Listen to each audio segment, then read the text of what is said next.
నమస్తే, this is Deepika. Welcome to Jaitra entertainments. Indian Premier League 2025 mega వేలం జాడాలో జరిగింది. మొత్తం 577 మంది ఆటగాళ్లు వేలంలో పాల్గొన్నారు. విదేశీ ఆటగాళ్లకు గరిష్టంగా 70 స్లాట్లు ఉండగా మొత్తం 204 స్లాట్లకు వేలం జరిగింది.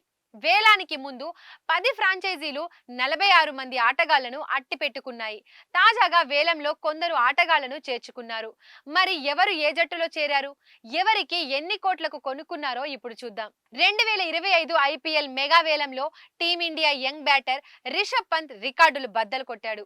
ఐపీఎల్ హిస్టరీలోనే అత్యధిక ధర దక్కించుకొని కొత్త రికార్డు సృష్టించాడు. మెగా వేలంలో పంత్ ను లక్నో సూపర్ జైంట్స్ 27 కోట్లకు దక్కించుకుంది. వేలంలో పంత్ కోసం ఆర్సీబీ, లక్నో పోటీ పడ్డాయి. చివరికి లక్నో 27 కోట్ల భారీ ధరకు దక్కించుకుంది. ఇక అంతవరకు రిటైన్ చేయించుకోవడానికి ఢిల్లీ ఇంట్రెస్ట్ చూపించకపోవడం వల్ల రిషబ్ పంత్ లక్నో సొంతం అయ్యాడు. అంతకుముందు title winning captain Shreyas Iyer కు కూడా మంచి డిమాండ్ ఏర్పడింది. 2 కోట్ల బేస్ ప్రైస్ తో వేలంలోకి వచ్చిన అయ్యర్ కోసం కోల్కతా, ఢిల్లీ, పంజాబ్ పోటీ పడ్డాయి.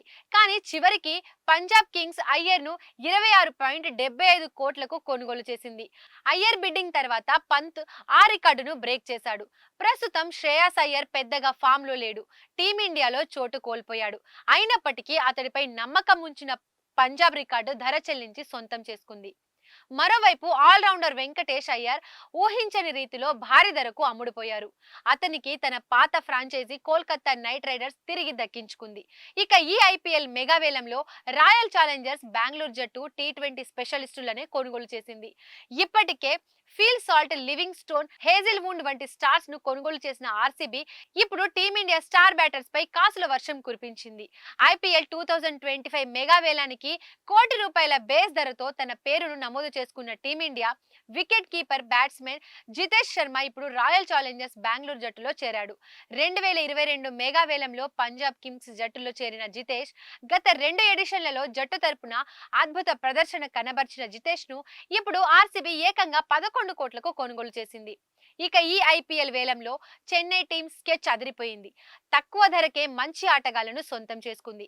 Star player Rachin Ravindra 1,50,00,000 base price ను వేలంలోకి ప్రవేశించాడు.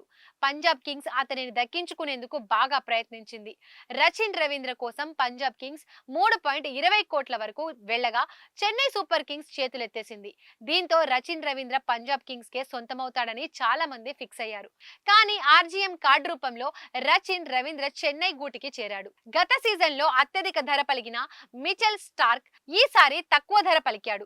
కేవలం 11.75 కోట్లకు ఢిల్లీ క్యాపిటల్స్ సొంతం చేసుకుంది. ఇక సన్ రైజర్స్ హైదరాబాద్ విషయానికి వస్తే తొలి రోజు దాదాపుగా ప్లేయింగ్ 11 ను పూర్తి చేసుకుంది.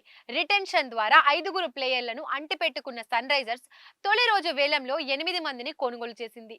వీరిలో ఇషాన్ కిషన్, మొహమ్మద్ షమి, పటేల్, అభినవ్ మనోహర్, ఆడమ్ జంపా, సిమర్జిత్ సింగ్, అథర్వ టైడే ఉన్నారు. ఇక ఈ మెగా వేలంలో అనూహ్య సంఘటన చోటు చేసుకుంది.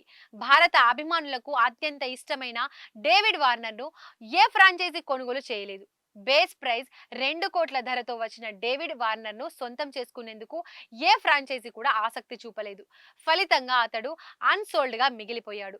తెలుగు సాంగ్స్ కు డాన్స్ చేస్తూ విపరీతమైన ఫాలోయింగ్ తెచ్చుకున్న డేవిడ్ వార్నర్ ను సొంతం చేసుకునేందుకు ఏ ఫ్రాంచైజీ కూడా ముందుకు రాకపోవడం విశేషం.